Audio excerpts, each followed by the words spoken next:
Саламатсыздар, урматтуу көрүүчүлөр, бүгүн биз өлкөдөгү уулуу калдыктар сакталган жайдын бири тууралуу кеп кылмакчыбыз. Ал үчүн студиябызга Жогорку Кеңештин депутаты Мамасадыков Замирбек Дүйшалиевичти чакырганбыз. Саламатсызбы? Кош келиптирсиз. Ушул жакында эле сиздер бир катар эл өкүлдөрү менен биргеликте ушул Таш көмүр шаарындагы Кристалл заводунун абалы менен таанышып келдиңиздер да. Учурда абал кандай экени, ал жердеги уулуу калдыктар сакталган жайдын абалы баягы көйгөйлөр бар деп атышат. Бул Кристалл завод негизинен 89-жылдары курулган. Бирок бүгүнкү күнгө чейин иштебейт. Ошол курулгандан баштап ошол 80 тонна трихлорсилан деген уулуу заттын калдыктары азыркы учурда ошол темир бочкаларда турат да. Анан эми биз жанагы эл өкүлү болгондон кийин эл менен жолугушууларда, аймактарды кыдырганда ушул жергиликтүү тургундар көп кайрылат да. Ошол хлорду, уулуу затты адамдарга коркунучу бар. Эгерде ушул бочкалар бир утечка болуп, эгер ушул уулуу заттар чыгып кете турган болсо, авариялык абалга туш келип, массалык адамдар жабылып калышы мүмкүн. Адамдарды өлүмгө алып келиши мүмкүн.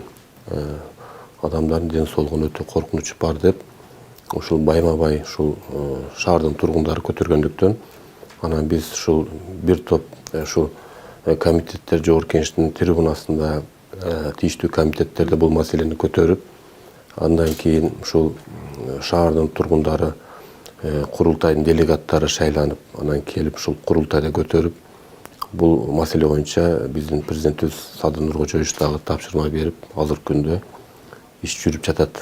Анан эми ошол боюнча жакында Жогорку Кеңеште агрардык комитетте ушул менин сунушум менен жумуш топ түзүп, жумуш топтун катарына бир топ депутаттар кирди, министрликтин өкүлдөрү кирди. Анан ушул жумуш топтун алкагында барып, Кристалл заводдун ичине кирип көрүп, бир топ ушул мурунку Кристалл заводдун кызматкерлери менен ушул Жогорку Кеңештин депутаттары, министрдин өкүлдөрү болуп сунуштар болду. Эми өзүңүз жакшы билесиз, бардык маселе келип каражатка такалат.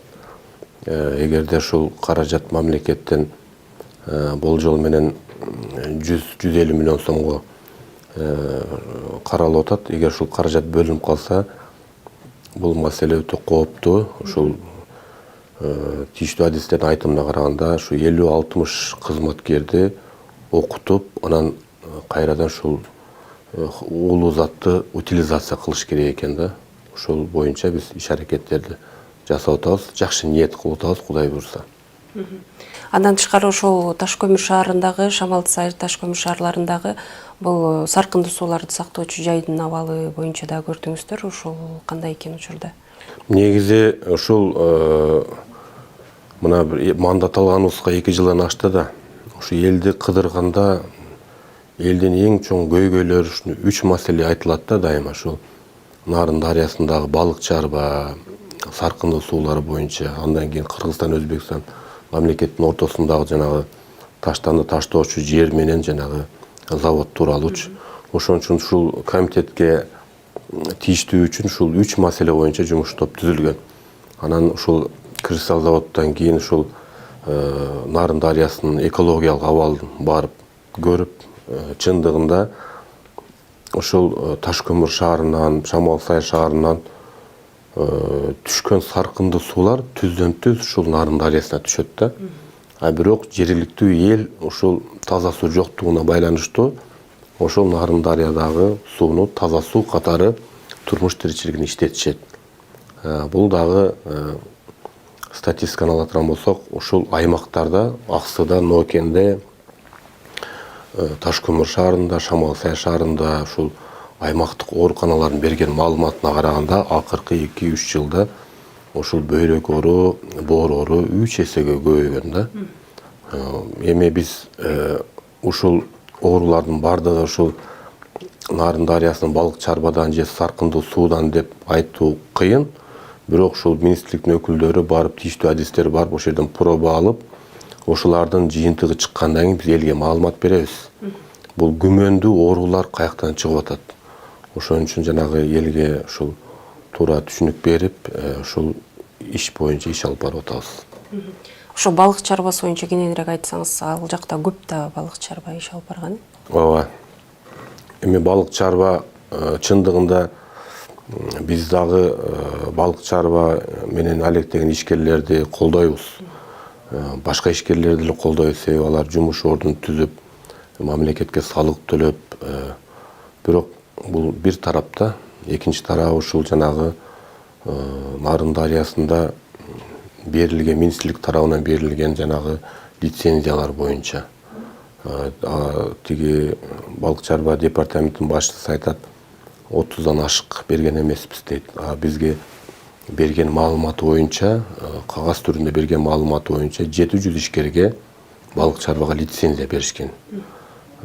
Эгерде чындыгында Нарын дарыяга бүгүнкү күндө ушул 700 ишкердин баардыгы Нарын дарыясына түшүп, ушу балык чарба менен алектене турган болсок, биздин келечек кандай болот? 4-5 жылдан кийин ушул суунун абалы кандай болот, экологиялык абалы кандай болот, бир коркунуч жаратпайбы деген чындыгында элдин арасында ушундай сөздөр бар да. Эгерде чындыгында Нарын дарыянын бетинин баары балыкчар болуп кетсе, эртең жергиликтүү эл баардыгы азыркы күндө ушул Нарын дарыясынан ушул сууну таза суу катары пайдаланышат да. Ошон үчүн бул маселе боюнча дагы биз комиссиянын алкагында иш алып барып атабыз. Кудай буйрса жыйынтыгы жакшы болот деген ойдобуз.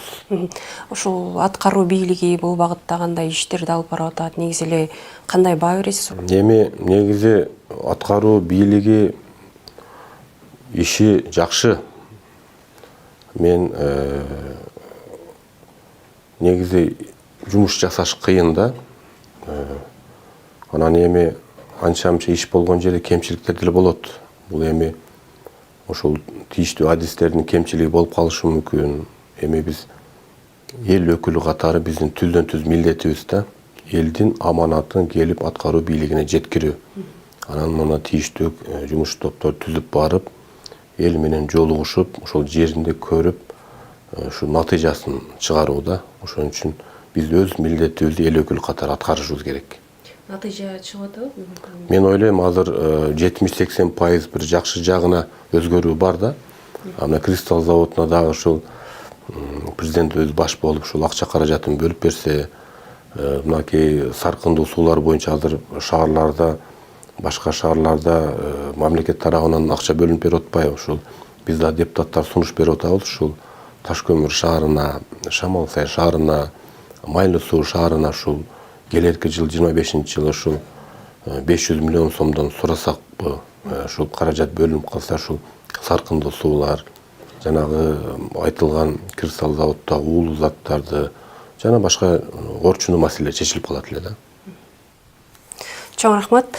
Ушул менен биз бүгүнкү берүүбүздү жыйынтыктайбыз. Ушул жана башка жаңылыктарды интернет желесинде баш багып, Кеңеш KG сайтынан окусаңыз болот. Сиздер менен мен Тазагүл Эмирбекова болдум. Кийинки эфирден көрүшкөнчө аман туруңуздар.